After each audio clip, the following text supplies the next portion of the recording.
medicina interna y pues se han evaluado la seguridad respecto al sangrado, principalmente con el que se usaba hasta la fecha, que era pues la warfarina.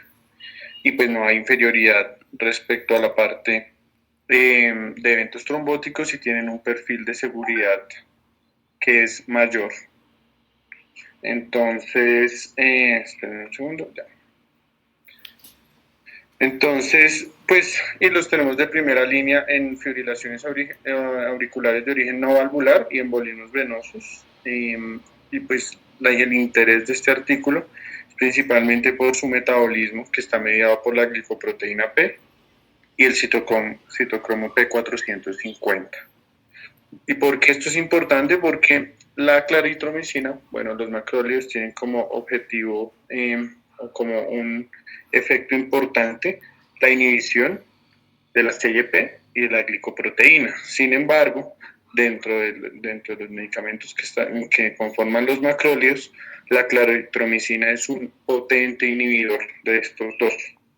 Y al tener un efecto sobre estas proteínas en el metabolismo de los medicamentos, se podría llegar a alterar la biodisponibilidad. Entonces, como ustedes ven, los estudios previos demuestran que la claritromicina con los DOACs puede llegar a aumentar su concentración de una manera bastante indeterminada, que puede ser de un 20 a un 100%.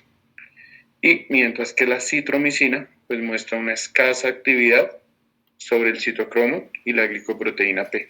A partir de este principio biológico, se quiso evaluar si los pacientes presentaban o no mayor riesgo de sangrado.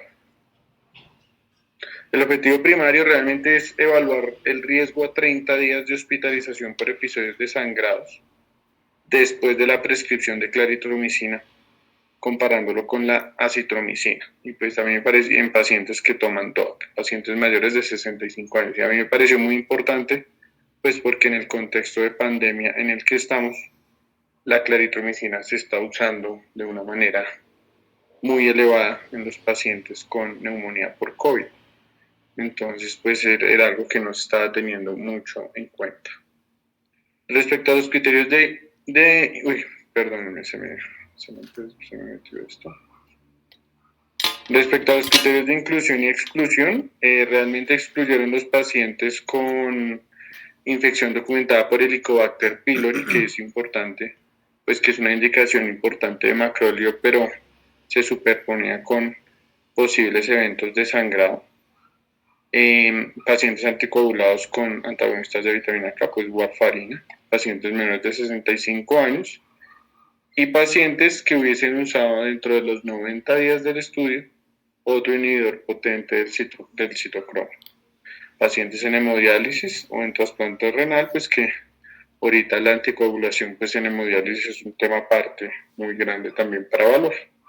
Dentro de los criterios de inclusión, al 2009 en junio este estudio fue hecho en Canadá, que fue el día que se autorizó el uso de DOAC en Canadá. Entonces se empezaron a incluir pacientes desde esa fecha, pacientes anticoagulados con pues anticoagulantes directos y que hubiesen usado concomitantemente en algún momento claritromicina o acitromicina. Ay, perdonen, esto se me puso todo encima.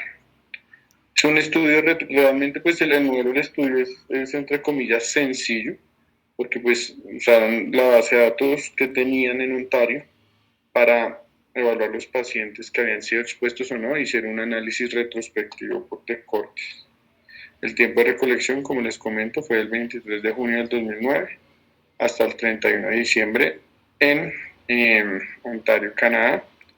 Y el sangrado se vio, como lo hemos dicho antes, a 30 días posterior de la prescripción del macrolio. Ellos definieron sangrado mayor pues como hemorragia de vías digestivas altas o bajas, sangrado intracerebral o pues otros tipos de sangrados intracraneales no traumáticos y la hemorragia subaracnoidea. Pero también dentro de esto incluyeron otras características como cualquier evento de sangrado que pudiera llegar a requerir transfusión o un evento de sangrado que requiriera observación en urgencias u hospitalización. Aquí podemos ver las características de los de los grupos. Estos ya son los números de pacientes que se expusieron tanto a claritromicina como a citromicina. Básicamente vemos que era una población homogénea, casi el 50% hombres y mujeres.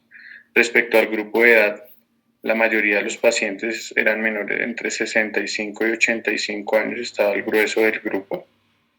Esto nos habla un poquito de los casos por año y las comorbilidades, pues que realmente son, como solemos verlo, son pacientes con un índice de comorbilidad muy alto, principalmente diabetes mellitus tipo 2 en ambos grupos y eran grupos aceptablemente comparables. ¿Listo? Y aquí podemos ver que otros medicamentos se estaban usando, pues realmente, como les digo, son muy similares y pues por la carga de morbilidad de los pacientes, pues podemos verlo. Respecto a la anticoagulación, pues los 3 anticoagulantes que tenemos a la mano, el más usado en esa población, pues era el rivaroxaban, que llegaba más o menos en 40% en los pacientes que tomaban claritromicina, al igual que en los pacientes con acitromicina, había unos cambios pequeños con apixaban y dabigatran, que es importante, y recordemos que pues históricamente siempre se ha asociado el dabigatran pacientes de la tercera edad con un poco más de eventos de sangrado. Entonces aquí encontramos la tabla 2 en donde de una vez nos muestran de manera retrospectiva el número de eventos hemorrágicos que presentaron los pacientes. Entonces aquí podemos ver que el número de eventos de hemorragia mayor, tal y como se describió previamente, el estudio tiene más o menos 24.000, casi 25.000 pacientes. Como había menor uso de claritromicina, pues son menores los casos. Sin embargo, ajustado al grupo poblacional expuesto, que este es el número total de pacientes expuestos a una y otra medicación, pues es donde ellos empiezan a ver algunas de las conclusiones que vamos a ver en el artículo. Esto respecto a hemorragia mayor y en pacientes con cualquier tipo de hemorragia o que requirieran transfusión. También ustedes ven aquí normalizado el valor de casos respecto a la población expuesta, en donde ven que hay diferencias que son significativas y que pues es el que da la importancia del estudio.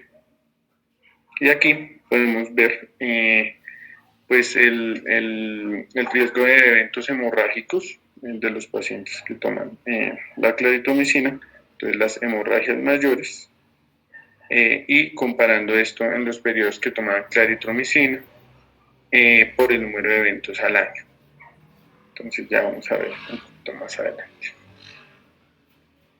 ¿A qué llegan con esto? Ellos lo que encuentran, obviamente, aparte de todos los hallazgos epidemiológicos de el uso de DOAC, el gran uso de DOAC y pues las indicaciones adecuadas que se deben tener, pues básicamente ellos lo que encuentran y lo que discuten es que a 30 días pacientes que recibían ciclos con claritromicina tenían unas tasas más altas de sangrado y lo explicaban a partir de otros estudios porque ellos no hicieron concentración, pues midieron concentraciones séricas de los diferentes DOAC, pero pues lo que se había encontrado previamente es que, por ejemplo, el dabigatran aumenta respecto al valor que debería tener, un 40 a 100% con el uso con claritromicina, el apixaban más o menos un 60% y el rivaroxaban pues de un 50 a un 100% en los pacientes que usaron claritromicina.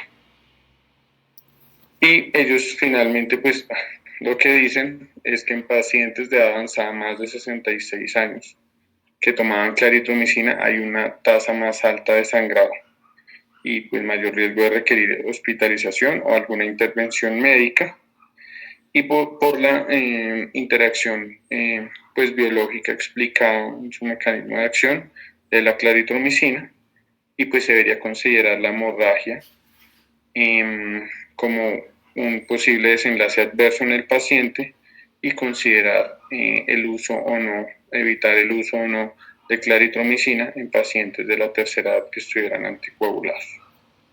Entonces yo aquí, pues respecto a esto, tengo varios comentarios. A mí me hubiese gustado que tuviéramos un poquito diferenciada la tasa de sangrado de acuerdo al anticoagulante usado, que no es algo que nos dé el estudio nos da como una visión general con todos los anticoagulantes. No podemos saber, por ejemplo, si el dabigatran, que aumenta casi un 100%, o el rivaroxaban, sus concentraciones séricas son los que más sangrado principalmente nos dicen es todo el grupo de anticoagulantes directos.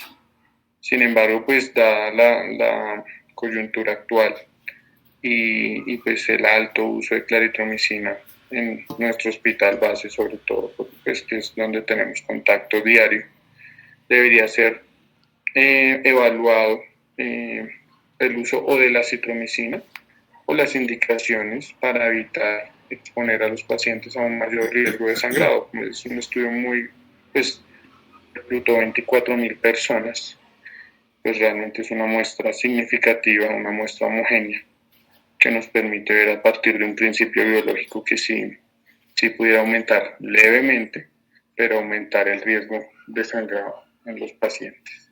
El artículo es bastante interesante. Acuérdense en que los DOACs, aunque tienen menos interacciones que la warfarina, no dejan de tener interacciones. Y hoy en día que tenemos neumonías a dos manos, tenemos muchas interacciones que nosotros no tenemos en cuenta. Por ejemplo, el opinavir y ritonavir que antes utilizábamos como si fuera pues cualquier otro medicamento, tiene una interacción inclusive naranja-rojo con los DOACs y los macrólidos que usualmente se utilizan en neumonía quería en la comunidad, aunque eso es un arena de otros sacos si los utilizamos en el grupo 2 o no, pero se utilizan y la gente los suele utilizar en las neumonías.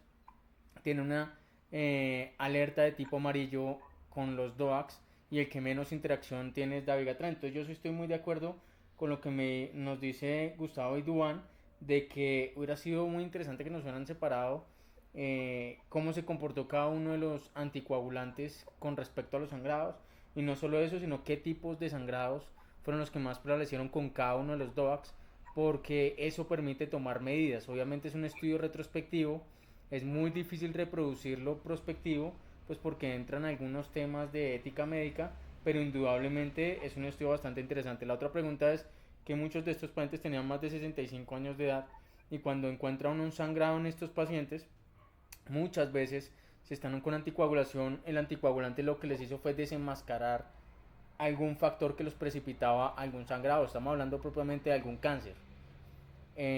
Sería interesante ver, ya que es retrospectivo el estudio, mirar qué pasó con los pacientes y qué porcentaje terminó haciendo terminaron encontrándole algún tumor. Pero no sé qué opinan de pronto sobre cambiar de pronto cuando tenemos este tipo de pacientes con fibrilación auricular que estamos hablando más precisamente o enfermedad tromboembólica venosa con un DOAC. ¿Ustedes en qué pensarían? ¿Cambiar el anticoagulante o en cambiar el antibiótico? ¿Lo van a hospitalizar? Profe, pues yo creo que pues el anticoagulante, o sea, hay clara evidencia y es de primera línea el tratamiento con DOACs ahorita en fibrilaciones auriculares y pues embolismo pues de origen principalmente no maligno y no valvular la fibrilación auricular. Yo creo que pues es que, y como usted lo decía, entrar a debatir el uso de la claritromicina, por ejemplo, ahorita en neumonía es un tema interesante porque nosotros estamos dando cubrimiento antibiótico por el riesgo de sobreinfección, pero pues lo que tenemos es un riesgo, pues tenemos es una patología principalmente viral, que la evidencia hasta el momento muestra que es el esteroide y bueno, las medidas inmunomoduladoras. Entonces, pues es muy difícil poder tener una escala para definir si le empiezo o no el macrólido, que realmente, y pues mi opinión personal es que el macrólido no es que, igual que la ampicilina sulbactam, no es que nos ayude mucho para controlar la neumonía viral, sino pues que no tenemos las herramientas para diferenciar si hay una sobreinfección que amerite el uso de estos. Pero pues yo no suspendería la anticoagulación, pues porque es la que tiene mejor evidencia y sí pensaría en no adicionarle el macrólido a los pacientes que tengan alto riesgo de sangrado, que tengan DOA y que pues, sean mayores de 65 años. Otro punto importante en la anticoagulación es que en estos pacientes con neumonía y por COVID, que la mayoría van a cuidados intensivos, los que requieren claritromicina, pues los DOAC no tienen estudios de seguridad en cuidados intensivos. Entonces, digamos que de entrada deberíamos cambiarlos. Y en cuanto a cambiar el antibiótico, pues el beneficio pleiotrópico de la claritromicina, pues es evidente. No debería uno buscar otro antibiótico y si los DOAC cambiarlos y quitarlos en la UCI por los estudios de seguridad que no tienen.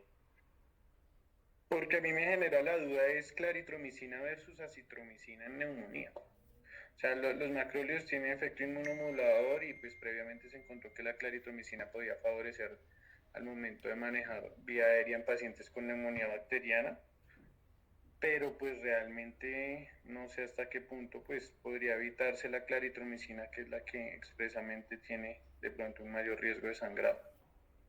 Pues a mí se me hace que hay como dos cosas importantes a tener en cuenta y es precisamente lo que decía Duan, de que la indicación de la claritromicina puede que sea, que no es del todo clara.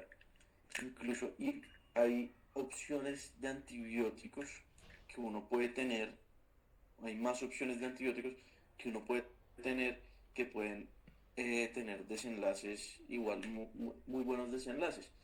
En cambio, el anticoagulante, en caso de que sea un paciente crítico hospitalizado, pues puede que ahí sí se beneficie del uso de heparinas, pero en caso tal, lo ideal es no cambiar eh, el anticoagulante oral. Si el paciente ya viene con uno, eso permite para errores más futuros de la adherencia y que tengamos más eventos adversos.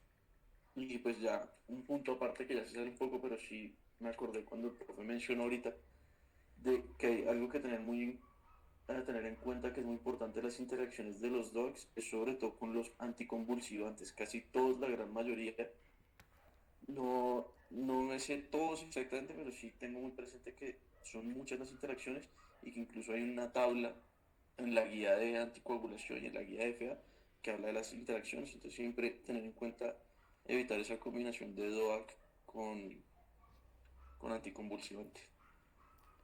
Entonces, muchachos, ojo con esto, vean. Cuando un paciente llega con una indicación de antibiótico y entre esas indicaciones usted considera macrólido, la idea pues tampoco tenemos tiempo como para discutir las indicaciones macrólidas que usted considere por su juicio clínico que requiera macrólido. Usted tiene que pensar si el paciente se va para la casa o si se va a quedar hospitalizado. Si el paciente se queda hospitalizado, los estudios de los DOACs, ninguno de ellos avala el DOAC para el paciente hospitalizado, hasta el punto que los expertos en los propios DOACs, sin tanta evidencia, recomiendan pasarlo a heparinas durante la hospitalización. Ante eso, uno de pronto se quita un poquito el problema encima de definir si le dejas claritro o acitro al paciente.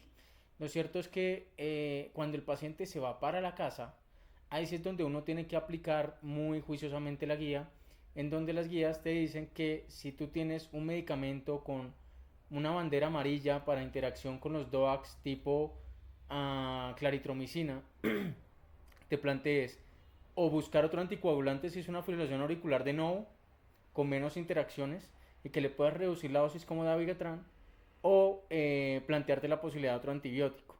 Si tienes la posibilidad de plantearte otro antibiótico, uno podría pensar en acitromicina. Uno nunca debería y si quiere todavía, y si está con la idea todavía de que la indicación de este paciente es un macrólido. La guía uno le dice que si tiene dos o más medicamentos con bandera amarilla para interacciones con DOACs, usted debería plantearse o cambiar de anticoagulante a uno con menos interacciones ese medicamento, pero en realidad todos los DOACs hacen interacción. El que menos interacción hace es el Dabigatran y bajarle la dosis en lo posible a 110 miligramos cada dosis. El resto de DOACs no tiene indicación de bajar la dosis. Pero el problema es que si el paciente ya venía anticoagulado con algún DOAC y el paciente viene para un tratamiento que se puede hacer ambulatorio y uno piensa dejarle el macrólido, habría que dejarle acitromicina y vigilar muy estrechamente a este paciente pues a lo largo del tratamiento, que después de todo son 5 días. No olvidar de pronto, y ya como último mensaje para llevar a casa, no se olviden que los macrólidos prolongan el QT, ¿no? Estos pacientes, cuando usted piense mandar a un paciente a la casa con un macrólido, si uno fuera juicioso, debería hacerle un electrocardiograma, siempre y cuando sea un paciente pues con los factores de riesgo. Pero debería hacer un electrocardiograma y medirle un QT. ¿Listo? Porque a veces los pacientes, los QT prolongados son asintomáticos. Bueno, ¿quién sigue?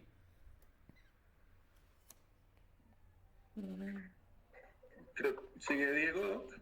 Él me envió la presentación, la voy a abrir. Listo. Pues que hacer el favor de presentarla Claro. en computadora por aquí. Gracias. No, pero se la envié de WhatsApp. Ah, Sí, ya sé. envíeme al correo, me. Voy presentando que yo tengo la Mientras vi. Bueno, obvio, yo te la envío a ti para después, apenas toca, me hagas el favor.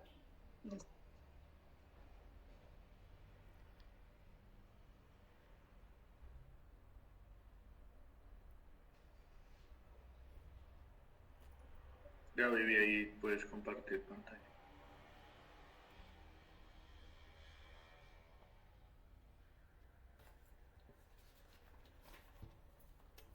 Y aprovechemos mientras Viviana lista su exposición.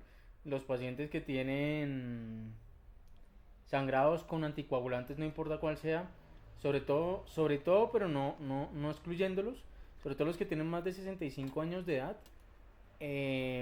buscarle un factor predisponente a sangrados. ¿Listo? ¿Por qué no sangra el sistema nervioso central y si es gastrointestinal? Probablemente porque tienen su guardado ahí. Bueno, entonces, cuidado con eso. Listo. Continuamos entonces con Viviana.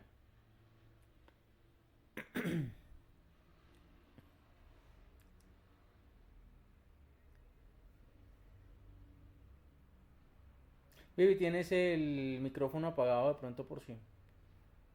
Listo. Ahí ya ven mi pantalla. Así es.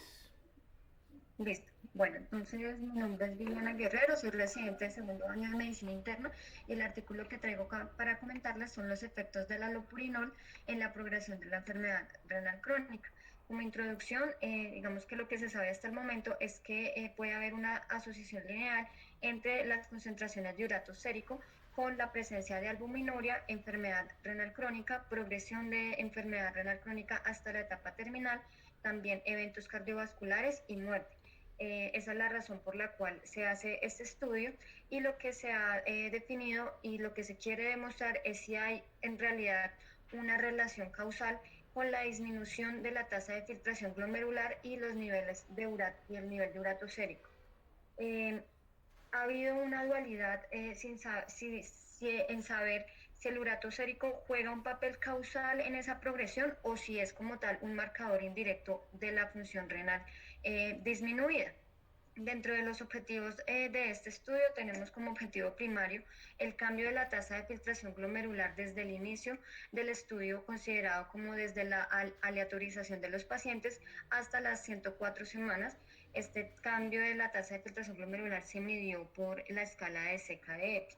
Y los estudios secundarios era la reducción de la tasa de filtración glomerular que se hace en la resta o la diferencia entre la tasa de filtración del inicio del estudio y después una segunda toma en otra visita programada durante el estudio. Ahí se mira cuánto fue la reducción. Otro de los objetivos secundarios es determinar si los pacientes que estaban en etapas 3 o 4 o estadio 3 o 4 de enfermedad renal crónica llegaban a requerir diálisis durante más de 30 días o incluso trasplante de riñón o muerte por cualquier causa. Los criterios de exclusión se tomaron solamente mayores de 18 años. Como les comenté, escogieron la población exclusivamente que tuvieran estadio 3 o 4 de enfermedad renal crónica medida por CKD-EPI y que tuvieran una relación aleatoria entre albuminuria y creatinuria mayor a 30 miligramos sobre milimol. Otro de los criterios de inclusión fue la evidencia de progresión renal en los últimos 12 meses y eso se calculó entre la diferencia de una primera prueba en el último año y una última prueba que se haya medido en un análisis reciente, el más reciente que tuvieran los pacientes, que se ha tomado o realizado con al menos 4 semanas de diferencia entre ellos. Estos son todos los criterios de exclusión. Básicamente, los pacientes que tuvieran gota o alguna otra indicación de alopurinol, como topos al examen físico o que tuvieran otras indicaciones, nefropatías por ácido úrico, nefrolitiasis o urolitiasis, que estuvieran en tratamiento con azatioprina, ciclosporina, probenecid, fenitoína o clorpropamida, o pacientes que ya tuvieran indicación inminente de diálisis o trasplante de riñón, por lo menos en los próximos 6 meses, o que fueran receptores de trasplante de riñón en algún momento de su vida. El embarazo, la malignidad y la lesión renal aguda también fueron criterios de exclusión. Entonces, la metodología de la prueba es un ensayo aleatorizado, doble ciego controlado con placebo. Se incluyeron 31 centros en Australia y Nueva Zelanda, y básicamente quienes hicieron el análisis de los datos fue la Red de Ensayos de Riñón de Australia, que coordinó el ensayo y realizó todos los análisis estadísticos. La metodología se hizo en 2 fases, una fase inicial que se consideró por 12 semanas. En esta fase se inicia la dosis de alopurinol a 100 miligramos, al igual que el placebo en teoría, y se inicia con un comprimido día, pero se va aumentando el número de comprimidos o la dosis cada 4 semanas hasta un máximo de 3 comprimidos al día.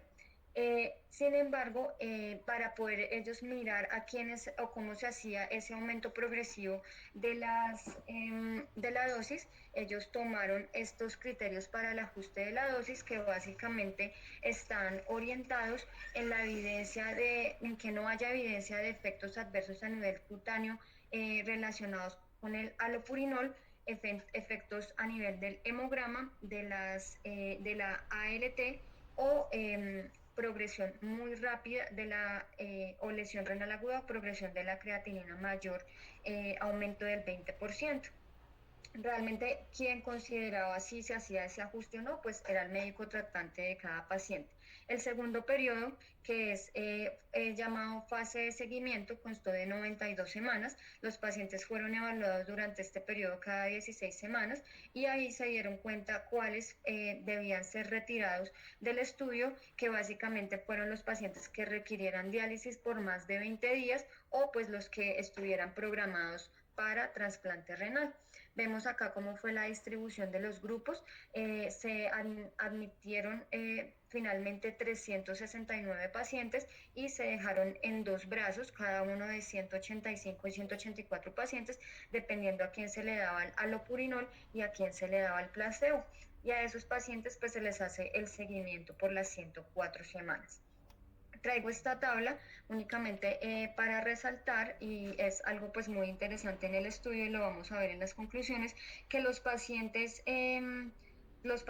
incluidos en el estudio, dicen los autores que no de forma intencional, se evidenció que todos, o que pues en la media había una concentración de urato sérico de más o menos 8.2, que en realidad es alto para pues la población general.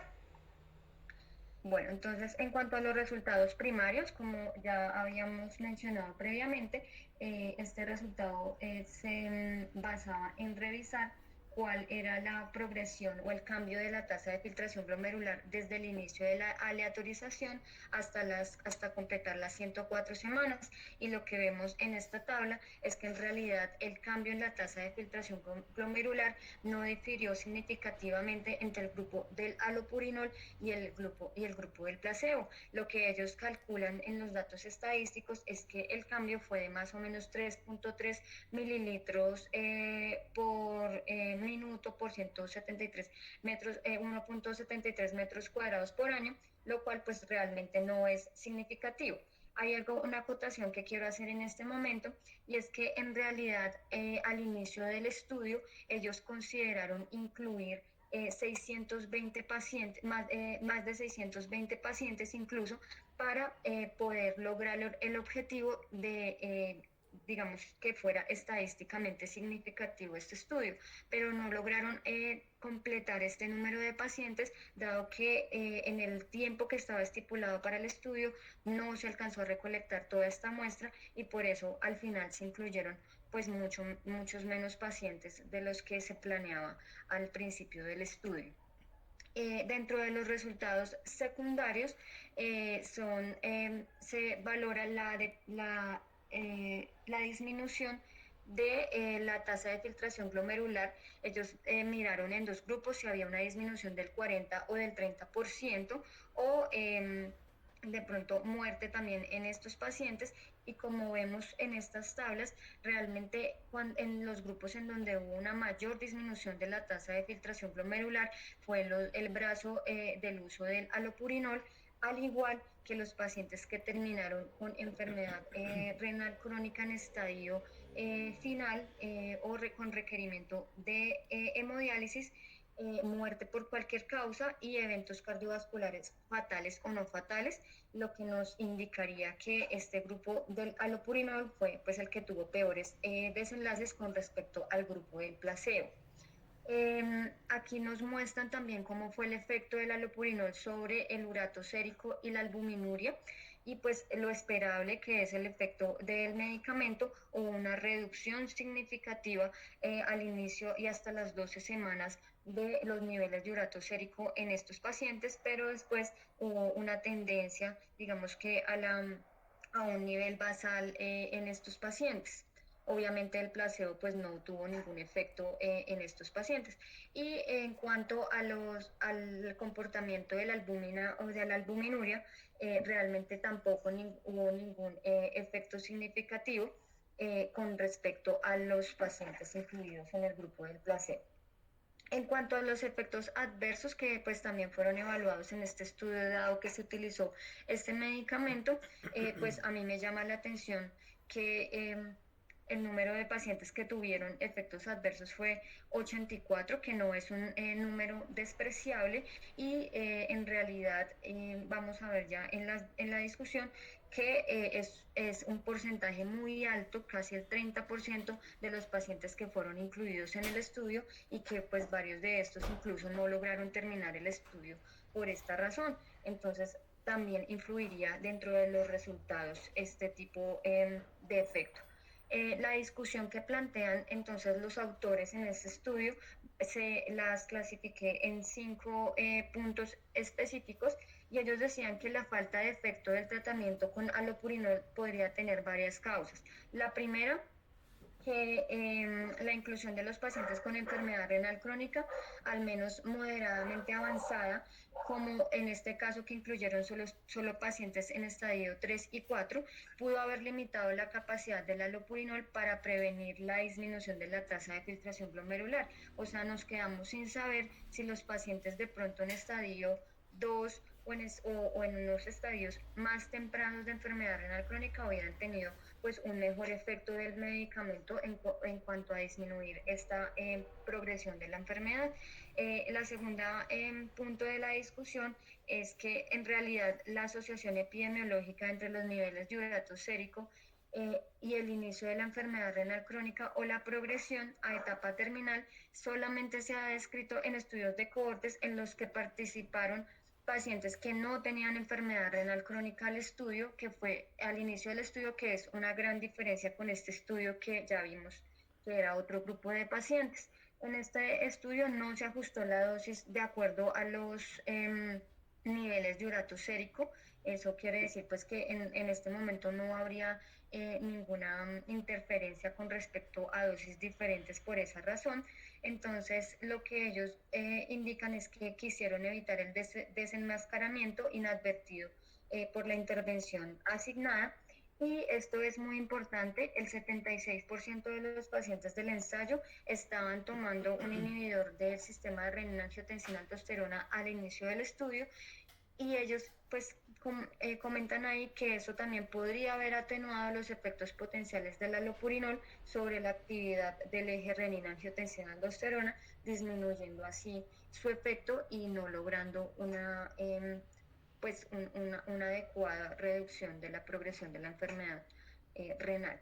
Y por último, lo que les comenté previamente, que un porcentaje mayor al 30% de los pacientes interrumpió pues el tratamiento, lo cual pues también nos indicaría un sesgo en el estudio. La conclusión entonces es que no no, o sea, se encontró que el alopurinol, no se encontró que el alopurinol fuera más eficaz que el placebo para evitar la disminución de la tasa de filtración glomerular durante el periodo acordado del estudio, que fueron 104 semanas, en pacientes con enfermedad renal crónica en estadio 3 y 4 y un riesgo elevado de progresión de enfermedad renal.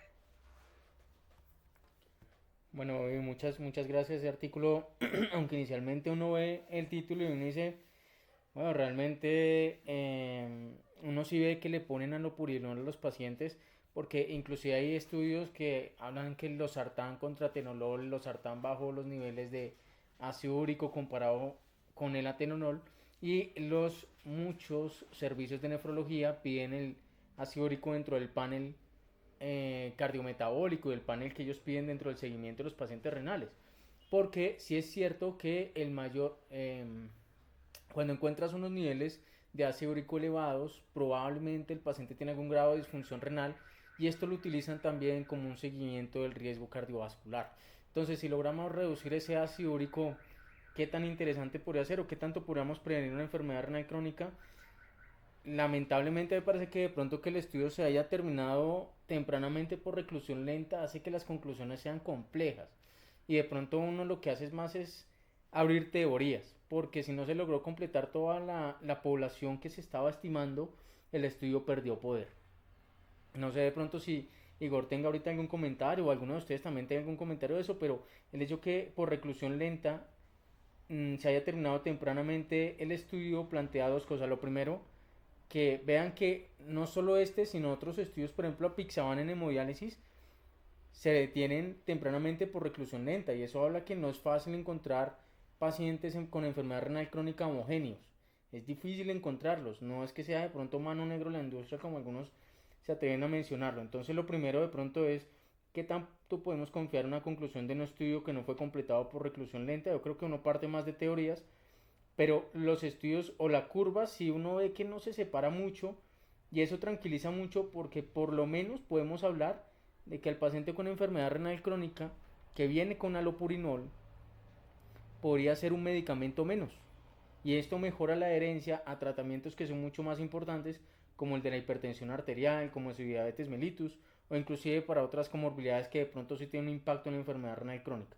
Entonces poder demostrar de alguna forma que el alopurinol no impacta en el desenlace renal y que probablemente sí se asocia a eventos adversos y cardiovasculares, nos ayuda mucho de pronto a optimizar la formulación y prescripción de estos pacientes con enfermedad renal crónica que muchos vienen con polifarmacias, ¿no? Y finalmente, pues eso nos demuestra lo difícil que es hacer un estudio con un pues, independiente a la industria, ¿no? Porque apenas se dan cuenta que tú no estás haciendo la reclusión dentro de los programas que estipulaste, te cancelan los recursos y se acabó y el estudio se fue a la caneca. No sé qué opinen del estudio, muchachos.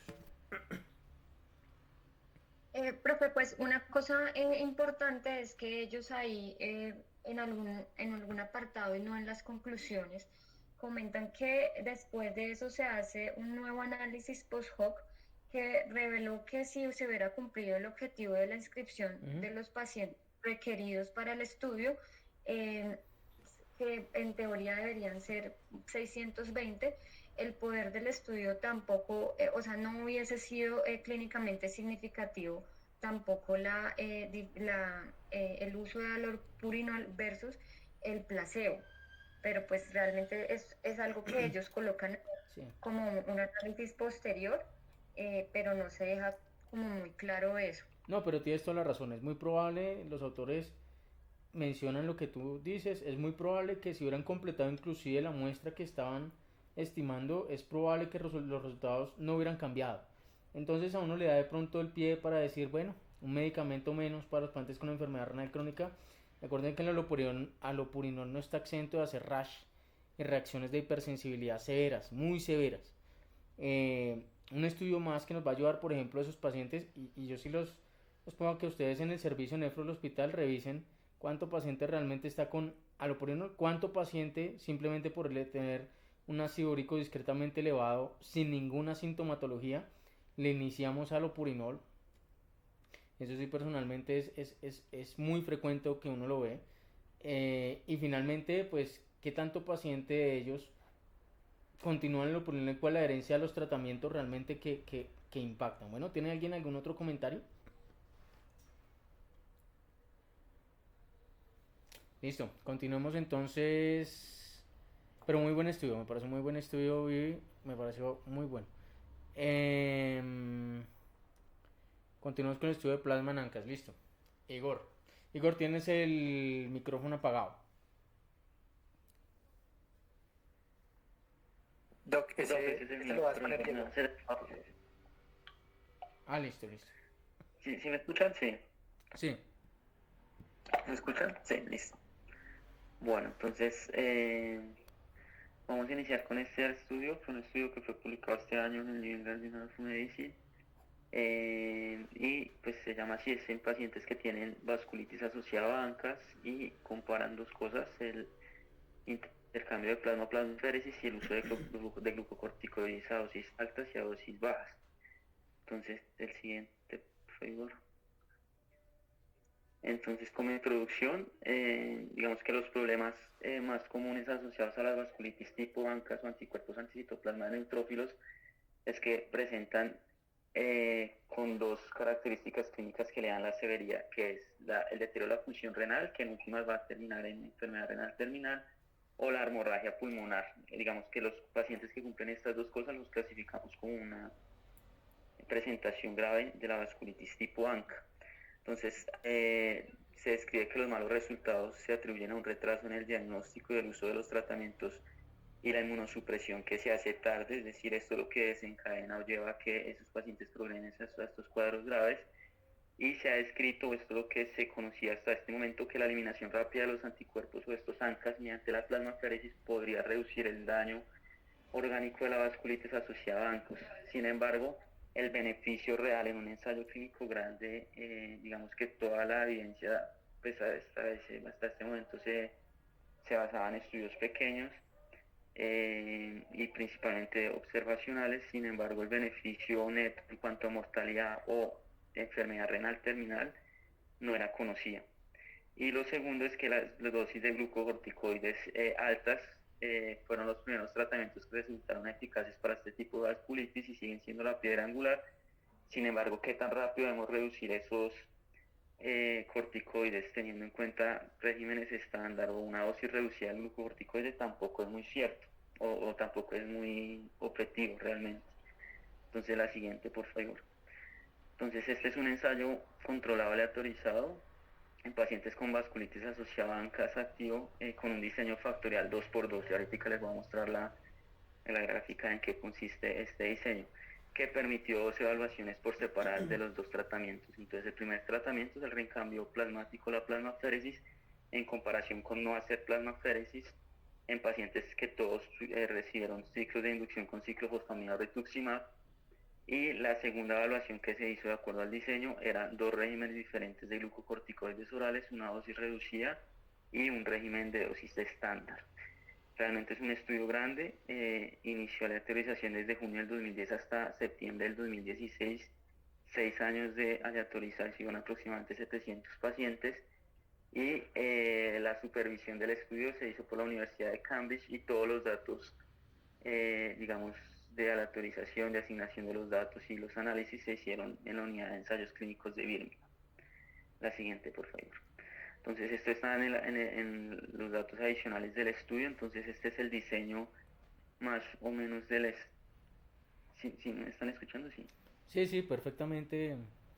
Entonces, este es el diseño del estudio. Entonces, vemos pacientes con vasculitis clasificada como severa por las dos condiciones que ya les mencioné. Todos recibían una terapia estándar, que es lo que realmente tiene totalmente evidencia hasta el momento, con uso de esteroides, ciclofosfamida o rituximab de acuerdo al contexto clínico, y el diseño 2x2 entonces lo digamos en un grupo que fue asignado a intercambio plasmático, a plasmaféresis versus no, y cada uno de los subgrupos a recibir una dosis estándar de glucocorticoides, una dosis reducida. También en el apéndice, en los datos adicionales del estudio, tenemos esta tabla que era más o menos cuáles fueron los regímenes de esteroide que usaron en cada uno de los dos grupos. Entonces vemos la dosis estándar iniciando con pulso, y después del pulso pues con dosis inicial casi en todos de 1 miligramo por kilogramo, y vemos que en la dosis reducida lo que ellos hacían era aproximadamente a los 3 meses, a las 12 semanas ya tener una dosis que lo vemos ahí dependiendo de 7.5, 10 a 12.5, es decir que la meta en ese régimen estándar de dosis reducida, en ese régimen de dosis reducida era más aproximadamente a los 3 meses ya tener esa dosis baja y mantenimiento de aproximadamente 5 miligramos prolongado por más de 6 hasta casi 6 meses. La siguiente, por favor. Entonces la metodología de los pacientes fueron asignados al azar en proporción de 1, 1, 1 a cada uno de los grupos. Como dije ahorita, todos los pacientes recibieron inducción con ciclofosfamida rituximab, y de las dosis o digamos que el pulso de metilprednisol en 1 a 3 días con una dosis acumulada de 1 a 3 gramos. Los criterios de inclusión fueron estos: pacientes mayores a 15 años que tenían los dos diagnósticos, la neumatosis con polangitis o polangitis microscópica, y que tenían anticuerpos, los dos tipos de anticuerpos, antimiloperoxidasa o antiproteinasa 3, y que tenían afectación renal, que ellos lo definieron como una tasa de filtración glomerular menor a 50, o afectación pulmonar. Estas dos definió como una vasculitis tipo pues grave. Adicionalmente hicieron otras estratificaciones con estas variables que vemos ahí: edad, función renal, subtipo ANCA, y se hizo digamos que un seguimiento aproximadamente de 12 a 24 meses como mínimo. La siguiente, por favor. Entonces, ahora sí, entre los resultados primarios de análisis en este estudio el resultado primario fue una combinación de muerte por cualquier causa o enfermedad renal terminal, que ellos lo definían como pacientes que tenían necesidad de terapia en reemplazo renal, fuera hemodiálisis o diálisis peritoneal, continua por más de 12 semanas, o que terminaban en trasplante renal. Los resultados secundarios que también analizaron fue enfermedad renal crónica, que tuviera remisión sostenida en el tratamiento, otros eventos adversos graves, y dentro este es más importante y es el que vamos a resaltar pues dentro de los resultados de las infecciones graves dentro del primer año, y evaluación de la calidad de vida. El cálculo de las muestras que ellos hacían para tener un poder estadístico del 80% era 164 eventos que se presentaran, eventos dentro de los resultados primarios, para poder dar una diferencia, y para eso inicialmente habían calculado una muestra de aproximadamente 500 pacientes, con el cual esperaban tener esta muestra de eventos de 164. Sin embargo, digamos que después de 4 años de inclusión de pacientes, en el 2014 hacen una revisión de la tasa de muertes y de enfermedad renal terminar entre esos pacientes inscritos hasta ese momento, y pues requirieron aumentar el tamaño de la muestra de 675 a 725, y a la final terminaron el estudio en el 2016 con 705 pacientes. Entonces la siguiente, por favor. Fueron 704 pacientes, en 95 centros de 16 países. Realmente es un estudio muy grande. Vemos ahí las tablas demográficas de los pacientes. La edad aproximada fue 62 años. Los subtipos, vemos ahí cuáles eran los subtipos: proteinasa 3 y mieloperoxidasa. La principal fue antimieloperoxidasa. Resaltó esta parte acá a la izquierda abajo de la severidad de la hemorragia pulmonar, porque realmente, aunque ellos lo resaltan dentro de sus resultados, sí es algo que ha sido controvertido, que realmente fueron muy pocos los pacientes que tenían compromiso pulmonar, clasificando a esos pacientes como compromiso severo. Vemos que dentro de los pacientes la gran mayoría, 73%, 72, 72 y 72, no tuvieron compromiso pulmonar, solamente el 18%, y de esos solamente un 8%, que fue casi generalizado para los 4 subgrupos, solamente un 8% tuvieron compromiso o hemorragia pulmonar severa, definido como que tuviera hipoxemia que requiera ventilación mecánica. Es decir, realmente muy pocos pacientes con hemorragia pulmonar severa, y acá es donde posiblemente había más evidencia de la plasmaféresis.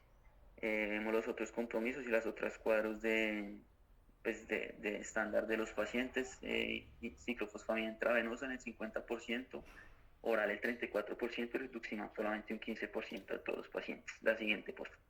Entonces, ya entrando en los resultados, la muerte o enfermedad renal terminal se produjo en 100 pacientes de 352 pacientes en el grupo de plasmaféresis, que fue un 28.4%, versus 109 pacientes de 352, que fue un 31% en el grupo de control, con un coeficiente de riesgo que ellos calculan de 0.86, pero con un intervalo de confianza que pasaba al 1, con una P que no fue estadísticamente significativa, es decir, no hubo diferencia en cuanto a ese desenlace primario en cuanto a la plasmaféresis o no. Y si miramos los subgrupos digamos, de la arterialización con esteroides y los grupos de asignación e intercambio de plasma, el análisis primario tampoco detectó ninguna interacción entre los dos. La siguiente, por favor. Y dentro de los análisis secundarios, específicamente las comparaciones de los grupos de corticosteroides, el régimen de dosis reducida de corticosteroides no fue inferior, al régimen de dosis estándar con respecto al resultado primario. Vemos que una diferencia de riesgo absoluto 2.3, también un HR de 1.04. No hubo diferencia de interacciones entre los subgrupos, pero dentro de esos resultados secundarios, el que fue principal, y eso sí toma importancia, es que durante el periodo de seguimiento de la autorización durante un año, se produjeron 142 infecciones graves, 27% en el grupo de dosis reducida versus 180, que fue un 33% en el grupo de dosis estándar, y este sí tuvo un análisis en un intervalo de confianza que fue estadísticamente significativo, con una tasa de incidencia de 0.69. Realmente ningún otro resultado secundario diferió significativamente entre los dos grupos. Por favor, la siguiente. Y vemos en esta las gráficas de comparación en cuanto a los porcentajes de pacientes que presentaron el resultado primario en los grupos de plasmaféresis versus los grupos de dosis estándar o régimen disminuido de glucocorticoides. Vemos que realmente no hubo diferencia. Y la siguiente, por favor. Pero vemos en la tabla de resultados secundarios, y es el que nuevamente resalto, que las infecciones serias al primer año sí tuvieron una reducción en cuanto a que fue significativa en cuanto al régimen de glucocorticoides, dosis bajas o dosis estándar. La siguiente, por favor. Ya entrando en las últimas diapositivas en cuanto a la discusión de los autores, entonces ellos justifican que la adherencia al tratamiento asignado fue buena, hubo pocas pérdidas durante el seguimiento, fue un estudio internacional, 16 países, 95 centros, y los criterios de elegibilidad mejoraron o van a mejorar la generalización de los resultados. Entonces vemos que el estudio en los pacientes que tenían vasculitis grave asociada a ANCA mostró que el intercambio plasmático no resultó en una menor incidencia de muerte o enfermedad renal terminal. Justifican también, asociado en su estudio, que posiblemente las mejoras en el tratamiento, el inicio de una inmunosupresión más temprana, ha llevado a que el beneficio neto de la plasmaféresis, que en teoría es eliminar esa cantidad de anticuerpos ANCAs positivo de forma aguda, pues no haya sido tan esperable como se buscaba. Las guías internacionales, sin embargo, recomiendan el uso de plasmaféresis para el tratamiento de vasculitis ANCAs que tienen hemorragia pulmonar, con base a estudios observacionales que incluían menos de 70 pacientes. Sin embargo, pues hay que resaltar que acá tampoco fueron realmente muchos los pacientes, solamente 191 pacientes con hemorragia pulmonar y solamente 61, que fue ese 8% que les mencioné, que tenían hemorragia pulmonar grave. Y en cuanto a las limitaciones, que es la siguiente diapositiva, por favor, es un ensayo abierto, es un estudio abierto, lo que expone a riesgo potencial de crossover o de cruzamiento en los grupos. Sin embargo, ellos justifican que aunque el ensayo fue grande, realmente el crossover, el cruzamiento fue poco frecuente, no hay otras terapias que reduzcan el riesgo de muerte y es poco probable que la determinación de los resultados esté sesgada. El segundo limitación que ellos vieron es que, aunque fue un ensayo grande para un estudio de una enfermedad rara, algunas estimaciones tenían amplios intervalos de confianza. Veamos que habían algunas tendencias sí a favor de la plasmaféresis, pero la diferencia no fue significativa, realmente no hubo diferencia en la mortalidad. Y la probabilidad de un no beneficio no detectado debe sopesarse con otras complicaciones, gastos y efectos adversos como las infecciones graves. Entonces ya en la siguiente vemos una gráfica que nos muestran en la que se nos generalizan los resultados. Realmente no hubo diferencias significativas en la mortalidad ni en los efectos adversos, diferente a las infecciones serias en el primer año. Y en la siguiente vemos las conclusiones, que son que entre los pacientes con vasculitis grave asociada a ANCA, el uso de plasmaféresis no redujo la incidencia de muerte o enfermedad renal terminal, y un régimen de dosis reducida de glucocorticoides no fue inferior a un régimen de dosis estándar con respecto a la muerte o la enfermedad renal terminal. Termino con esto, que realmente es un estudio grande, me parece pues significativo tanto sus resultados como todo su análisis. Sin embargo, es un estudio que sí tiene pues por lo menos dos editoriales que atacan un poco el estudio por varias cosas. Entonces el primero es este, que creo que es el más grande, y porfa, en la siguiente, Igor, por favor. Eso. Entonces este es el editorial. Justifican varias cosas. Lo primero es que ellos mencionan, y de hecho que esta tabla la saqué del protocolo del artículo, que realmente la evidencia en cuanto a los otros estudios, aunque ha sido con ensayos pequeños, sí la tendencia era al favor a la plasmaféresis. Lo primero que ellos justifican es que el ensayo tiene limitaciones que son potencialmente de importancia clínica. La primera, y es como lo que más atacan el estudio, es que no se requiere una biopsia para definir el ingreso al estudio. Es decir, ellos solamente definieron enfermedad renal como pacientes que tenían deterioro de la función renal y presentaban una tasa de filtración menor a 50, pero ellos justifican que esto podría haber sido resultado de una lesión inflamatoria activa o una lesión esclerótica, pues un paciente que ya tuviera algo de enfermedad renal crónica secundaria al compromiso por la vasculitis y que presentaron un deterioro agudo, es decir, no se sabe cuáles fueron los resultados de la biopsia. Entonces ellos justifican que sin los resultados de la biopsia de referencia se desconoce la proporción de pacientes que realmente tenían una disfunción renal causada por inflamación activa que pudiera responder a la terapia con la plasmaféresis. Y la plasmaféresis, ya para terminar, puede beneficiar a un subgrupo de pacientes que pueden ser cuidadosamente seleccionados, incluidos pacientes que tienen enfermedad de membrana basal glomerular concomitante o aquellos con glomerulonefritis rápidamente progresivas pero con cicatrización mínima si hubieran tenido la biopsia. Y listo, ese es todo el estudio. Muchas gracias, Diego. Este artículo realmente sí es bastante controvertido, ¿no? Porque una de las medidas que uno tiene desesperadas en un paciente que hace una vasculitis por ANCAs positivos, una polingeitis, por ejemplo,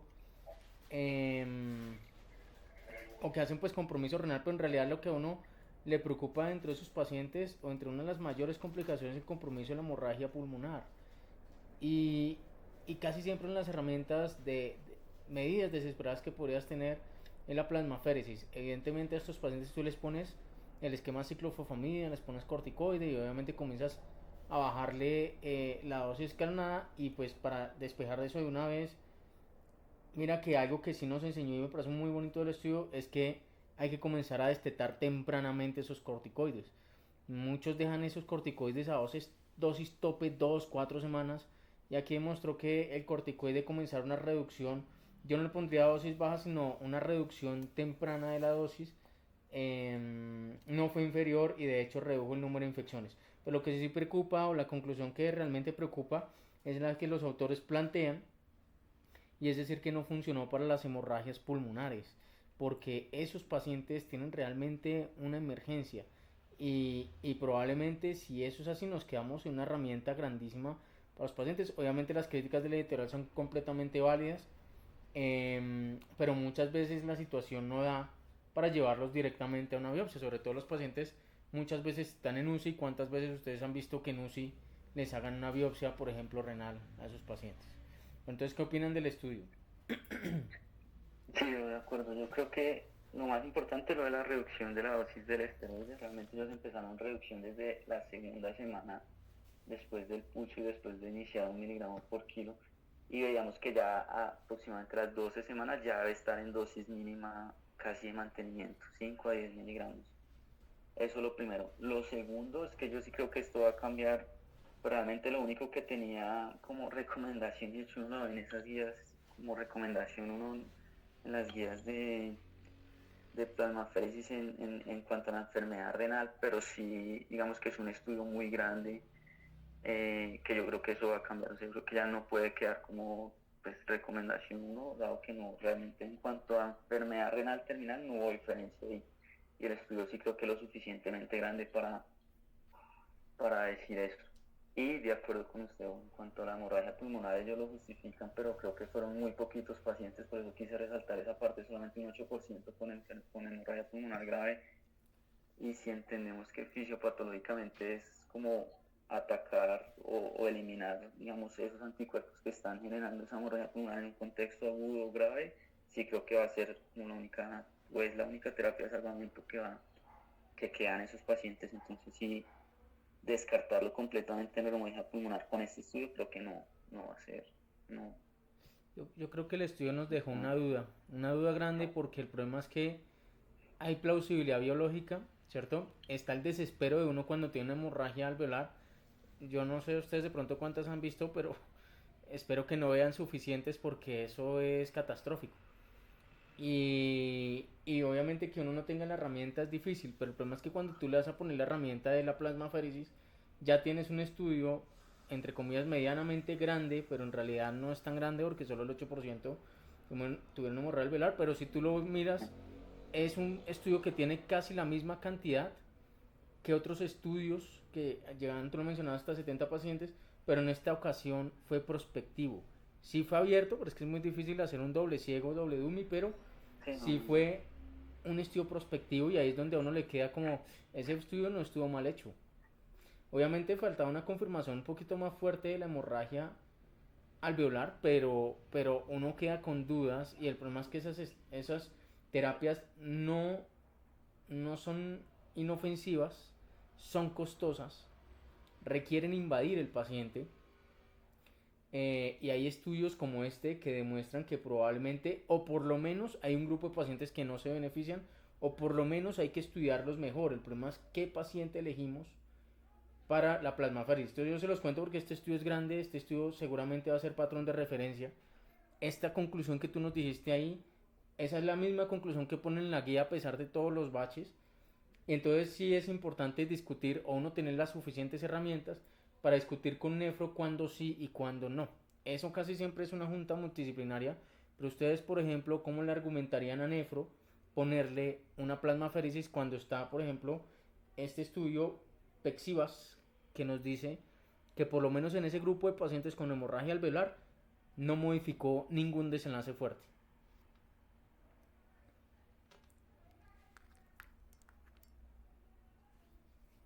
Difícil, ¿sí o no?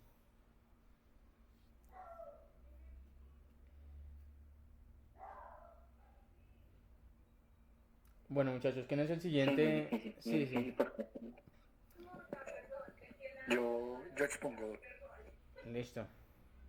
Pero muy buen estudio. Ese estudio me parece que es un estudio que no le puede decir rompedor, ¿no? Dos cosas sacó ahí con su estudio factorial 2x2. Me pareció buenísimo. Me parece más importante que la polémica que levantó es el mensaje: destetemos tempranamente a nuestros pacientes de corticoides. Es seguro y de hecho les previene infecciones y además no nos evaluaron algo tan importante para los pacientes ahí y es, por ejemplo, todas las fases cushingoides, ¿no? Y esto es duro. Eso no es un desenlace fuerte, pero sobre todo a las pacientes, eso les da muy duro. Y las complicaciones de hipertensión, hiperglicemia, etcétera, etcétera, etcétera. Listo. Continuemos entonces, Igor.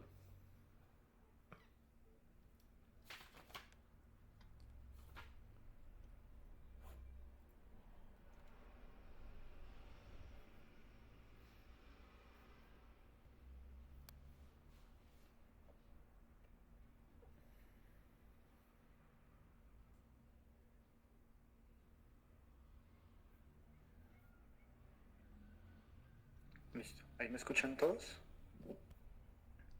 Sí, igual ahí suena bien. Listo. Entonces, este es el estudio DECADE, un estudio donde se comparó el uso de la dexmetomidina para la reducción de la fibrilación auricular en los pacientes que fueron llevados a cirugía cardíaca. Reducción tanto de fibrilación auricular como de delirium en los pacientes con cirugía cardíaca. Este es un artículo que sale publicado la segunda semana de julio en Lancet y nos cuenta que había una reducción significativa de la mortalidad en la cirugía cardíaca y esto está basado en los avances científicos y las técnicas de soporte que se les han ofrecido, porque la técnica quirúrgica sigue siendo muy similar a la de hace muchos años, pero las complicaciones posoperatorias persisten y dentro de estas complicaciones posoperatorias se encuentra la fibrilación auricular y el delirio. La fibrilación auricular en relación al proceso inflamatorio que se puede presentar o la misma patología subyacentes que presentaba este paciente como una falla cardíaca o una fe reducida o dilatación auricular o de la aurícula izquierda. Y pues el mismo acto quirúrgico y su estancia en UCI y las diferentes situaciones que se pueden vivir en la UCI que pueden favorecer el desarrollo del delirio. Pero es muy importante también tener en cuenta que durante el acto quirúrgico hay una respuesta inflamatoria sistémica y esta respuesta es provocada por la intervención que se realiza. Y bajo esto se fundamenta la posibilidad del uso de la dexmetomidina, dado que diferentes estudios, tanto animales como algunos pequeños en humanos, han mostrado que tiene un efecto antiinflamatorio, también un efecto antioxidante y un efecto antiapoptótico, que esto se ha visto reflejado en diferentes pequeños estudios en donde se ha visto que hay reducción de la lesión renal, de la incidencia y duración del dolor postquirúrgico, unas arritmias, en especial arritmias atriales y el desarrollo de delirio. Entonces, este estudio donde el objetivo primario fue evaluar la incidencia de las arritmias atriales en pacientes con dexmedetomidina, que era utilizada como sedación, también la evaluación de la incidencia del delirio en estos mismos pacientes en un posoperatorio cardíaco, y como secundario se evaluaron la incidencia de la lesión renal aguda y el dolor persistente en incisión con dexmedetomidina como sedación en el perioperatorio. Los criterios de inclusión de este estudio eran pacientes entre 18 y 85 años que fueron sometidos a una cardíaca con bypass cardiopulmonar y de 50 o más de 50 latidos por minuto. Dentro de los criterios de exclusión, haber tenido antecedente o tener un blóculo ventricular de cualquier, presentar fracción de eyección de 30 o menos o falla cardíaca severa y índice de masa corporal mayor a 40 kilogramos y haber tomado clonidina en las últimas 48 horas. La dexmetomidina es un alfa-2 agonista potente a nivel nervioso central, entonces esa combinación podía potenciar algunos efectos. Este fue un ensayo doble ciego con asignación paralela y que buscó fue evaluar superioridad, y eso hizo que los intervalos de confianza y el valor de P, no fue acostumbrado a saber de un intervalo de confianza del 95% y un valor de P de 0.05, sino un intervalo de confianza un poquito mayor para desenlaces primarios de 0.022 y desenlaces secundarios de 0.25. Este fue un estudio aleatorizado, 1 a 1, dexmedetomidina versus y se hizo la aleatorización por bloques permutados. Esto quiere decir que habían grupos de 2 y de 4 y cada 4 grupos se repetía se repetía la asignación, y la asignación fue oculta tanto para el investigador como para las personas que realizaron el análisis. Fue un análisis de intención a tratar, importante en los análisis de intención a tratar, permiten que los pacientes que son asignados a un grupo, por la razón que sea, puedan cambiar a recibir la otra intervención, y esto pues tendrá algunos impactos, como ya lo veremos. El reclutamiento de estos pacientes se realizó desde abril de 2013 hasta diciembre del 2018 y las dosis utilizadas fueron dexmedetomidina antes de la incisión quirúrgica o durante la inducción anestésica. Empezaron con una dosis de 0.1 microgramos kilogramo minuto.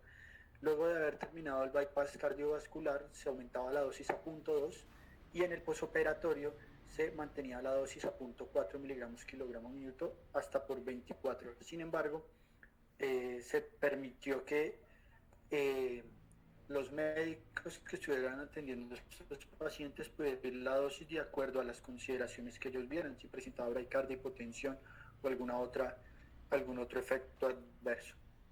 Y se evaluó el delirio. Primero se evaluó el RAS, o sea, esos pacientes con RAS no aplicaron para la clasificación o evaluación del delirio, y aquellos que sí aplicaban se utilizó esta escala que es el CAM y se hizo a las 10:05 de la tarde por enfermeras entrenadas para realizar esta escala. La metodología del estudio entonces fueron tamizados aproximadamente 3.350 pacientes de los cuales 798 cumplieron los criterios de inclusión y no cumplieron ninguno de los criterios de exclusión, y fueron aleatorizados 400 pacientes 398 al grupo de placebo, de los cuales 398 en el grupo de dexmedetomidina y 300 placebo completaron el estudio. Esta es la tabla de datos de las características basales de estos pacientes. Las tablas no están completas, traje algunas características, pero en general un grupo muy homogéneo. Un tercio de la población fue de mujeres y el 92% fueron de raza blanca. Hasta de estos pacientes eran interesantemente pacientes con nivel 4.5, NASA 4.5, y el índice de masa corporal mostraba que estos pacientes se encontraban en sobrepeso. Más frecuentes que se pudieron encontrar fue la presencia de hipertensión en el 67 a 68% dependiendo del grupo, seguido de la dislipidemia y luego diabetes y enfermedad pulmonar, son las 4 patologías más frecuentes en ambos grupos. Y las antecedentes de enfermedad cardíaca, el más frecuente que podíamos encontrar era la presencia de angina en el 28% de los pacientes en el grupo de dexmedetomidina, y placebo fue del 22%. La mayoría de los pacientes tenían una fracción de eyección alrededor del 60%, como les mostré al principio. Uno de los criterios de exclusión era tener una fracción reducida, menor de 30%. Y los medicamentos, pues en general muy homogéneos, no los presentaré todos, pero pues en general homogéneos. Con respecto a los laboratorios también que se tomaron basales, una creatinina de 1 para ambos grupos y el BUN de 17 igualmente para ambos grupos. Aquí hay alguna información sobre el tipo de cirugía que fueron sometidos los pacientes, siendo la más importante un reemplazo de válvula aórtica en más del 50% de los pacientes. En el 40% una revascularización con recambio de válvula, ya sea aórtica o alguna otra válvula. ¿Qué encontraron ellos? Y estos son los resultados. Lo primero es que la incidencia de arritmias atriales definida como fibrilación auricular fue muy similar en ambos grupos. El 30% de los pacientes que recibieron dexmedetomidina y el 34% de los que recibieron placebo desarrollaron FA con un riesgo relativo de 0.91 sin ser estadísticamente significativo. Algo muy interesante que también nos muestra el estudio es que los pacientes que presentaron delirio fue alrededor del 17% de los pacientes con dexmedeto y 12% de los pacientes con placebo presentaron delirio, tampoco sin ser estadísticamente significativo, aunque sí hubo una tendencia a ser mayor en el grupo de la dexmedetomidina. Frente a la lesión renal aguda, que era uno de los objetivos secundarios que se quería evaluar, dada una hipótesis de que podría la dexmedetomidina, por sus propiedades antiinflamatorias, reducir la lesión renal aguda secundaria a esa inflamación, se observó que tampoco hubo diferencias estadísticamente significativas en ambos grupos, y el dolor medido, el dolor en el sitio de la incisión quirúrgica medido a los 90 días, fue muy similar en ambos grupos sin ser estadísticamente significativo. Y aquí hay un análisis por subgrupos. Ellos clasificaron los menores de 64 años y mayores de 64 años, que tampoco hay diferencias estadísticamente significativas. Y frente al sexo tampoco hubo diferencias, y dependiendo del tipo de intervención tampoco hubo diferencias estadísticamente significativas. En los resultados secundarios, la duración en UCI, hubo una diferencia. Esto fue medido en horas. Entonces los pacientes con dexmedetomidina duraron más tiempo en la UCI, y esto sí fue un hallazgo que fue estadísticamente significativo. Duraron aproximadamente 4 horas más que los pacientes que se les utilizó el placebo. La duración de su estancia hospitalaria general fue similar en ambos grupos, y otras variables evaluadas, principalmente las complicaciones, y aquí es lo importante de esto que nos presentan, es que el 57% de los pacientes con dexmedetomidina presentaron hipotensión clínicamente significativa, frente al 36% en el grupo placebo. Este hallazgo fue estadísticamente significativo, y sobre esto parte la discusión. Ellos concluyen que la infusión de la dexmetomidina iniciada en la inducción anestésica para cirugía cardíaca y continuada por 24 horas no disminuye la fibrilación auricular, el delirium, el dolor quirúrgico persistente o el desarrollo de lesión renal aguda. Cuando empezó a hacerse este estudio, sale un metaanálisis de 9 estudios con 1.295 pacientes, en donde se evaluó el uso de la dexmetomidina en el posoperatorio para reducción de arritmias cardíacas, principalmente FA, y este metaanálisis sugería que no había diferencias estadísticamente significativas entre usar y no usar dexmetomidina para la reducción de la FA. Y también ellos han evaluado que algunos metaanálisis han demostrado, diferente a este estudio, que el uso de la dexmetomidina reduce de manera significativa hasta un 54% la probabilidad de desarrollo de delirium en la UCI, y eso comparado con diferentes medicamentos como benzodiazepinas, como propofol, como no utilizar dexmetomidina. Pero en este estudio no fue así y principalmente se debe a la alta incidencia de hipotensión que presentaron estos pacientes. Y se ha visto que la hipotensión es una causa de delirio y esto pudo haber favorecido pues que no hubieran diferencias estadísticamente significativas. También algunos estudios y un estudio observacional grande de SAI mostró que la dexmetomidina tenía un efecto protector en el riñón y algunos metaanálisis han demostrado que en ancianos mayores de 60 o 65 años reduce el desarrollo de lesión renal aguda, aunque con alta heterogeneidad en sus conclusiones por el tipo de estudio que se realiza y las características de su población. Pero nuevamente parece que en el estudio no se pudo observar esta reducción de la lesión renal aguda en relación a la alta incidencia de hipotensión que se presentó. También es importante que alrededor del 21 al 41% de los pacientes presentan dolor en el sitio quirúrgico a los 90 días y tiene una incidencia aproximada en la primera semana del 29%. Se ha visto que en estudios que se han utilizado dexmetomidina en el posoperatorio de colestectomía y la mastectomía hay una reducción significativa del dolor. Sin embargo, esta cirugía cardíaca es una cirugía cardíaca mayor que implica un gran daño tisular. Esto también pudo haber favorecido a que no hubiera diferencias estadísticamente significativas y probablemente la duración limitada a solo 24 horas pudo haber significado o pudo haber llevado a que no hubiera tampoco diferencias estadísticamente significativas. Entonces el artículo concluye que la dexmetomidina en infusión iniciada durante la inducción anestésica y que se continuó por 24 horas no disminuye la incidencia de arritmias atriales postoperatorias en pacientes en recuperación de cirugía cardíaca. La dexmetomidina tampoco mejoró el delirio y antes lo empeoró, aunque no de manera significativa, y probablemente esto en relación a los episodios de hipotensión significativa que presentaron, igual que la lesión renal y el dolor quirúrgico persistente. Algunas críticas del estudio: los autores comentaban que pues no hubo control de la técnica anestésica, entonces dependiendo de la inducción y los diferentes medicamentos que se utilicen, como el propofol o las benzodiazepinas, estos medicamentos se han visto que se asocian al desarrollo de delirio. Entonces, al no haber un protocolo para esto pudo haber influido en el desarrollo de que no hubieran diferencias con el uso de la dexmetomidina. Y ellos utilizaron dosis relativamente bajas de dexmetomidina, sin embargo fue muy significativo el desarrollo de hipotensión.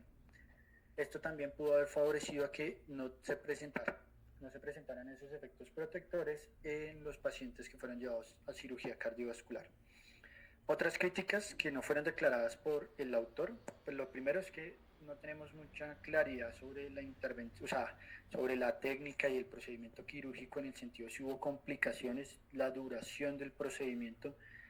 Esto también puede influenciar principalmente en el dolor y la inflamación que se puede generar y la lesión renal aguda que podría ir concomitante con este procedimiento. La adherencia al protocolo, pues sabemos que el 57% de los pacientes con dexmetomidina presentaron hipotensión clínicamente severa, o sea que asumimos que se les debió haber suspendido el medicamento, y esto puede hacer que la magnitud del desenlace que estábamos evaluando se viera disminuida. porque se permitió que estos pacientes que inicialmente habían sido asignados a dexmedetomidina pasaran al grupo de análisis pues por el placebo, y no hubo una evaluación de resultados por análisis por protocolo. El análisis por protocolo básicamente permite estudiar a esa persona en el grupo que originalmente fue asignado y que cumplió completamente con la indicación. O sea, solo hubiéramos podido haber analizado el 43% de los pacientes que sí persistieron o continuaron con la dexmedetomidina durante las 24 horas, y tal vez esto nos hubiera hecho una sugerencia de los verdaderos alcances de la dexmedetomidina frente a la reducción o no de la fibrilación auricular. Y eso es todo, muchísimas gracias. Muchas gracias, Igor. No sé de pronto qué tanto conocemos de la fisiopatología de la fibrilación auricular. Lo que sí sabemos es de que probablemente no es propia del acto quirúrgico, sino es más de un paciente que viene predispuesto a hacer fibrilación auricular, y el acto quirúrgico, tanto cardiovascular como no cardiovascular, genera un estrés metabólico, libera catecolaminas, libera citoquinas sobre un sustrato ya estructural y químico y eléctrico pues de canales. Pues realmente se hace un mal manejo de calcio, aparece una heterogeneidad de la conducción a nivel auricular y aparecen las fibrilaciones auriculares del posoperatorio. Y esto se los digo porque es probable que muchas de las fibrilaciones auriculares que uno ve en los posoperatorios, esos pacientes estaban predispuestos a hacer fibrilación auricular.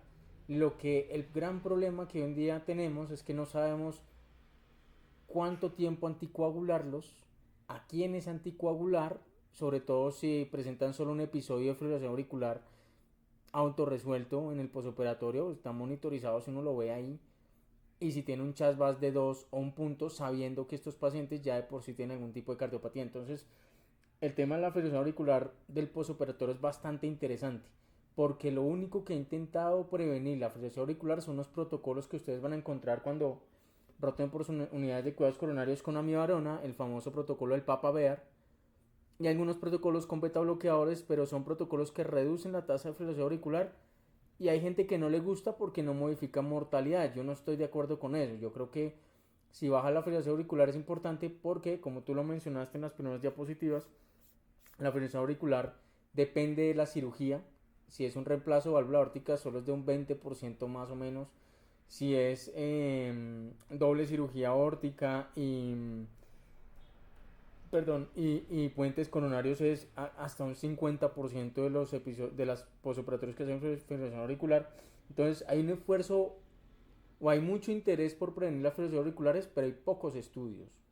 Y poder prevenir esas fibrilaciones auriculares sería lo máximo, porque nos quita el problema de tener que decir a quién anticoagulamos y a quién no, sobre todo en estos pacientes que están en un posoperatorio. ¿Listo? Entonces la dexmedetomidina siempre nos había interesado antes de este estudio porque realmente uno tenía eso. Es antiinflamatorio y bloquea el efecto catecolaminérgico propio del posoperatorio, y teóricamente uno con eso intentaba prevenir de alguna forma, de forma temprana, las fibrilaciones auriculares. Pero ya ves que este estudio demuestra que probablemente no es tanto, o cuando uno ya le pone dexmedetomidina ya es muy tarde, aunque en este estudio lo iniciaron en la inducción anestésica, ¿no? Entonces la cosa es que el estudio tiene varias cosas que uno de pronto no lo dejan tranquilo. Lo primero es que la dosis máxima de la dexmedeto no es de 0.4 microgramos kilo hora, y a uno sí le gustaría saber si los hubieran llevado a una dosis un poquito más alta y correlacionándolo con las frecuencias cardíacas, si al bajar esa frecuencia cardíaca se correlacionaba con una reducción en la incidencia. Eso es difícil saberlo, sobre todo porque mira que la dexmedetomidina provocó hipotensión y eso limita la titulación del medicamento. Otro problema es el delirium.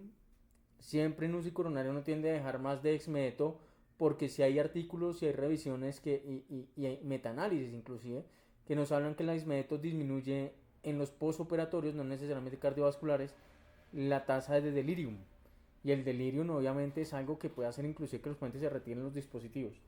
Entonces, ¿qué comentarios tienen de este artículo, muchachos?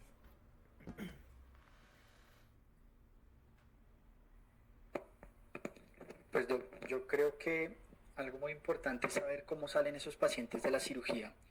usted lo ha hecho muy bien. El acto quirúrgico es algo que puede favorecer en una persona que tiene ya el factor de riesgo o algo que lo pueda llevar a desarrollar la FA. Pero también sería bueno haber visto cómo salen estos pacientes en su estado volémico, si salen acidóticos. Me hubiera gustado más que me nos hubieran contado hemodinámicamente cómo entra este paciente a la UCI, para así mismo tal vez poder clasificar esos pacientes de aquellos que llegan con un estado hemodinámico aceptable y aquellos que llegan en un mal estado hemodinámico, porque tal vez eso también pueda favorecer no solo el desarrollo de FA, sino esa complicación que presentaron de hipotensión, porque esas dosis en realidad sí son muy bajas. Uno esperaría haber encontrado hipotensión por encima de 1.2 o 0.8 de la dosis ¿sí? Entonces creería yo que el estado hemodinámico de esos pacientes o cómo salieron de esa cirugía hubiese sido interesante conocerlo para así mismo poder discutir un poco más. No, claro, eso hubiera sido eso es clave lo que tú mencionas, porque si sale más comprometido probablemente requiere durante más tiempo soportes inotrópicos y vasopresores, y eso significa activación del sistema catecolinérgico, lo cual implica que si hubo un grupo de pacientes más comprometidos y eso no lo tuvieron en cuenta los autores, de pronto los grupos no fueron tan homogéneos por ese lado, y eso implicó que esos pacientes nunca podremos saber si de pronto algún grupo está recargado de pacientes más críticos y con mayor soporte, ¿no? La pregunta es de pronto estos pacientes, ¿qué tipo de sedaciones podemos ofrecer? Eso es todo un reto. Lo bueno de estos pacientes es que si todas las cosas salen muy bien, uno puede terminar extubándolos en menos de 6 horas. Estos pacientes no entraron, a menos que sean cirugías urgentes, ¿no? Pero son pacientes con cirugías, los pacientes entraron sin enfermedad pulmonar de base la mayoría, entonces uno los puede extubar tempranamente, les puede ir destetando rápido los soportes. Y mira que algo que tú mencionas es que los pacientes en la tabla que nos mostraste duraron aproximadamente algunos hasta 99 horas en la UCI, lo cual implica que no salían como tan bien. De hecho, probablemente fueron pacientes que entraron mucho más a la UCI, entraron más comprometidos desde el punto de vista hemodinámico, y probablemente si eso no lo tuvieron en cuenta, es difícil poder interpretar cómo eso, y en el grupo de placebo que les permitieron a libre albedrío poderles poner opioides o benzodiazepinas para poderles optimizar la escala de sedación, eso puede haber impactado por ejemplo en delirium, o por lo menos eso puede haber impactado en la escala de plano de estado de conciencia, y obviamente entre más despiertos liberan un poquito más de catecolamina. Entonces eso sí hace que el estudio sea un poco complejo. Lo cierto es que es un estudio grande, yo creo que de todas maneras no podemos botarlo a la basura, por eso es un estudio muy bueno. Y parece que es un estudio dentro de las muchas moléculas que han fracasado para poder prevenir la fibrilación auricular del posoperatorio, que espero que ustedes hayan de pronto tenido la oportunidad de revisar un poco más este tema, pero se van a dar cuenta que es un tema extremadamente interesante y está poco estudiado. Y los estudios que les hacen, ese estudio que tiene casi que boleto directo a los congresos de europeos de cardiología. ¿Algún otro comentario, muchachos?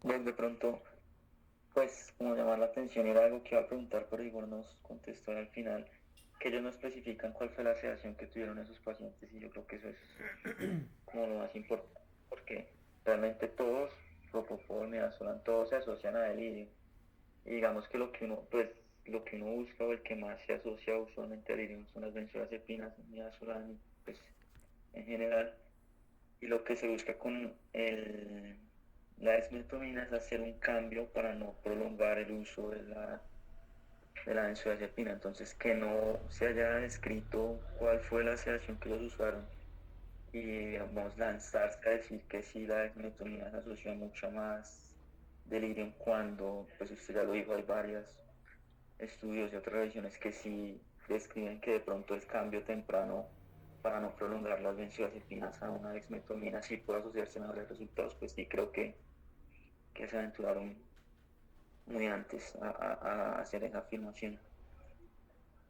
Sí, no, pero de todas maneras es un estudio grande y hay que poner cuidado. Ahora que esperar de pronto las siguientes guías de sedación en UCI, ¿qué nos dicen? Porque sí, estas cosas sí son detalles que uno tiene que saber y que uno tiene que esperar que le dice la guía muy claramente, porque la situación del paciente del postoperatorio cardiovascular es compleja. Es un paciente que llega no siempre choqueado completamente, pero si llegan hipotensos muchas veces, llegan con desacople ventricular arterial, muchas veces llegan pidiendo líquido, muchas veces llegan pidiendo inclusive transfusiones, muchas veces llegan pidiendo soportes más bien inotrópico. La mayoría de las primeras horas generalmente llegan pidiendo más líquidos y soporte vasopresor que inotrópico. Y en las primeras 2 a 4 horas es que terminan ya comenzando uno a ver si el paciente comenzó a hacer de pronto algún taponamiento cardíaco o un sangrado masivo por el tubo de tórax o por el tubo de mediastino. Y finalmente a las 4 o 6 horas uno ya comienza a darse cuenta que el paciente se despertó, ya se estabilizó, ya está cumpliendo metas para extubación temprana. Y uno a las 6 a 12 horas, uno, si todo va bien, uno está extubando ese paciente. Entre más temprano los extuba, es mejor la mortalidad, probablemente más porque los que se estudian tempranamente no están tan malos. Pero vean que es tan complejo la cosa que usted en las primeras horas, el paciente muchas veces llega hipotenso, entonces uno dice, ya no le puedo poner, por ejemplo, benzodiazepinas como tan liberalmente. El opioide con mucha cautela. Es un paciente que probablemente lo podemos estudiar tempranamente, entonces uno puede manejarlo muchas veces con algunos bolos de analgésico cuando uno ve que tiene mucho dolor. Es un paciente demasiado complejo, es muy heterogéneo, porque depende de cómo le fue al cirujano, pero en la mayoría de los centros en 4 o 6 horas están estudiados y eso sí es importante saber qué tipo de sedación le podemos poner. Bueno muchachos, muchas gracias. ¿Tienen algún comentario de pronto?